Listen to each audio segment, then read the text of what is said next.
हर हर महादेव। भारतवर्ष के अंदर एक औरत को माँ की तरह, एक देवी की तरह और एक शक्ति की तरह पूजा जाता है। अगर हम भारत का इतिहास उठा के देखें तो औरतों के बारे में जितनी गाथाएं लिखी हैं, जितने उनके शौर्य के काम लिखे हैं, जितना उन्होंने समाज को बढ़ाने में अपना योगदान दिया है, वो सब कम है। कहीं से मेरे पास एक सवाल आया कि मर्दों को औरतों के मुकाबले इतने ज़्यादा हार्ट अटैक क्यों आते हैं, इतनी ज़्यादा बीमारियां क्यों होती हैं। तो उसका बड़ा सीधा सा 2-3 कारण है बस। सबसे पहला कारण मैं आपको बताना चाहूँगा, प्राकृतिक तौर पे औरतों को परमात्मा ने, परमेश्वर ने कुछ चीज़ें दी हैं जो सिर्फ औरतों के पास हैं और वो काबिलियत सिर्फ औरतों के पास ही रहेगी। सबसे पहली चीज़ एक है माँ बनने का सौभाग्य। माँ बनने के लिए एक औरत को जितनी शारीरिक पीड़ाओं से, भावनात्मक पीड़ाओं से और मानसिक पीड़ाओं से गुजरना पड़ता है, उसका एक मर्द जरा भी अंदाज़ा नहीं लगा सकता।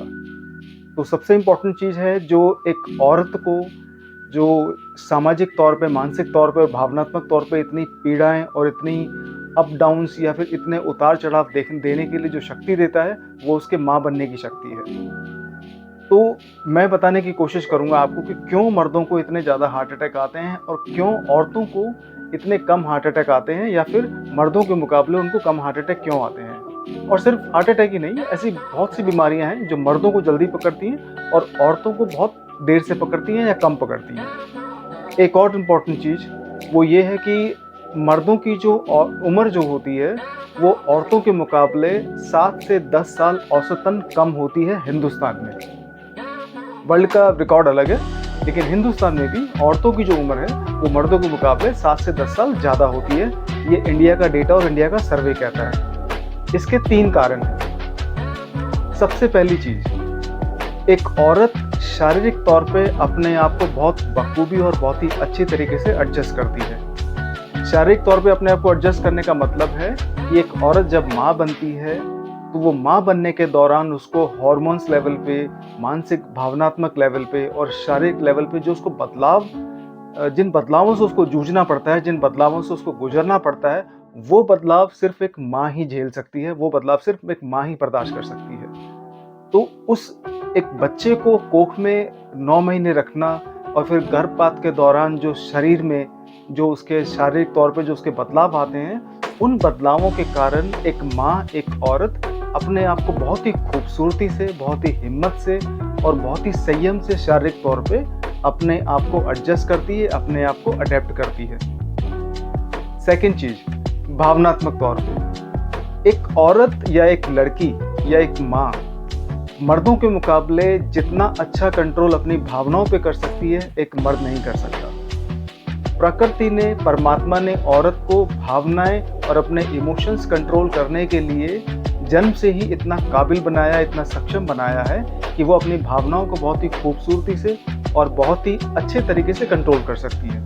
और अगर औरत चाहे तो भावनाओं को या फिर इमोशंस को बहुत ही अच्छे तरीके से इस्तेमाल भी कर सकती है। तो एक मर्द के मुकाबले जो औरतें होती हैं, वो अपने भावनाओं को, अपने इमोशंस को बहुत ही अच्छी तरीके से कंट्रोल कर पाती हैं। उनको उस इमोशन वाली एनर्जी को बहुत ही अच्छी तरीके से चैनलाइज कर पाती हैं, उनको सही जगह वो इन्वेस्ट कर पाती हैं। और आपको पता होगा कि जितनी भी ज़्यादातर मानसिक बीमारियां होती हैं, उनका कारण ज़्यादातर इमोशंस ही होते हैं। अब चाहे वो डिप्रेशन हो, चाहे वो एंजाइटी हो, चाहे आपका वो कोई टेंशन हो, चाहे वो कोई दूसरा साइकोलॉजिकल डिसऑर्डर हो, इनका ज़्यादातर कारण जो होता है वो इमोशंस का मिसमैनेज करना ही होता है। लेकिन औरतें या फिर जो महिलाएं होती हैं, जो लड़कियां होती हैं, वो इमोशंस को बहुत ही नेचुरली, बहुत ही प्राकृतिक तरीके से, बहुत अच्छे तरीके से मैनेज कर पाती हैं। तो हार्ट अटैक का डायरेक्ट कनेक्शन आपका इमोशन से होता है, क्योंकि इमोशंस आपके ब्लड प्रेशर को अप एंड डाउन कर सकते हैं। ब्रेन ट्यूमर का कारण खासकर जो बनता है मर्दों में, उसका कारण होता है कि वो डिप्रेशन वगैरह अपना हैंडल नहीं कर पाते हैं, और उसी वजह से जो रक्तचाप जो होता है, जो ब्लड की स्पीड होती है, जो सर्कुलेशन की, वो कंट्रोल से बाहर चली जाती है, और उसी वजह से आपका ब्रेन ट्यूमर भी हो जाता है। एंजाइटी का कारण इमोशंस होता है। ऑफिस लाइफ में, पर्सनल लाइफ में जो मर्द ज़्यादातर जो वायलेंट हो जाते हैं, जो डोमेस्टिक वायलेंस मतलब को जो क्रिएट करते हैं, जो अपने बीवी बच्चों को मारते हैं, या फिर जो दूसरी समाज के अंदर जो उत्पीड़ाएं करते हैं, जो परेशानी करते हैं, उसका कारण भी होता है कि मर्द प्राकृतिक तौर पे अपनी भावनाओं को और इमोशंस को मैनेज नहीं कर पाते, जो कि एक औरत बहुत ही प्यार से और बहुत ही आसानी से कर लेती है। तो दूसरा जो फैक्टर है इमोशंस को मैनेज करने वाला, वो औरतों के अंदर बहुत ही खूबसूरत और बहुत ही अच्छे तरीके से होता है। तीसरा जो फैक्टर है औरतों का एक लंबी उम्र होने का या बीमारियों से इतने बचे रहने का, वो है उनका मानसिक एडजस्टमेंट, जिसको हम साइकोलॉजिकल एडजस्टमेंट भी कह सकते हैं। साइकोलॉजिकल एडजस्टमेंट एक फिजिकल और एक इमोशनल एडजस्टमेंट पे डिपेंड करता है।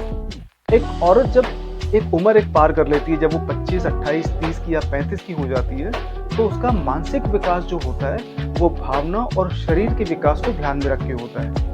एक औरत जो नेचुरली अपने इमोशंस को अच्छी तरह मैनेज कर लेती है, वो मानसिक लेवल पे भी, साइकोलॉजिकल लेवल पे भी अपने आप को बहुत ही अच्छी तरीके से मैनेज कर पाती है। तो ये जो 3 फैक्टर्स हैं एक औरत की ओवरऑल व्यक्तित्व को बनने में, जो पर्सनैलिटी को बनने में, वो उसकी लंबी उम्र, उसको बीमारियों से दूर रखने में, और दूसरा जो सोशल जो लाइफ होती है उसको मैनेज करने में, या सोशल लाइफ में उनको अच्छी तरीके से अपना काम करने में बहुत ही सक्षम बनाता है। और ये तीनों चीज़ें मर्दों को औरतों से सीखनी चाहिए। अगर हार्ट अटैक के जो बीमारी है उसको कम करना है, अगर साइकोलॉजिकल प्रॉब्लम्स को कम करना है, अगर एंजाइटी को कम करना है, तो हमें ये 3 चीज़ें, खासकर मर्दों को, खासकर हमारे इस पुरुष प्रधान समाज को औरतों से सीखनी चाहिए, क्योंकि ये 3 चीज़ें प्रकृति ने, परमात्मा ने औरत को बहुत ही प्राकृतिक तरीके से और बहुत ही अच्छे तरीके से बना के दी है।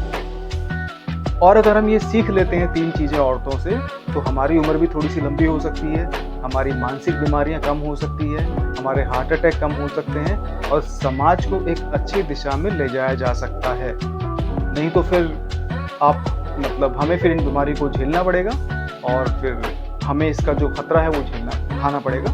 तो इसका सीधा सा कारण है कि हमें ये 3 चीज़ें औरतों से सीख लेनी चाहिए। हर हर महादेव।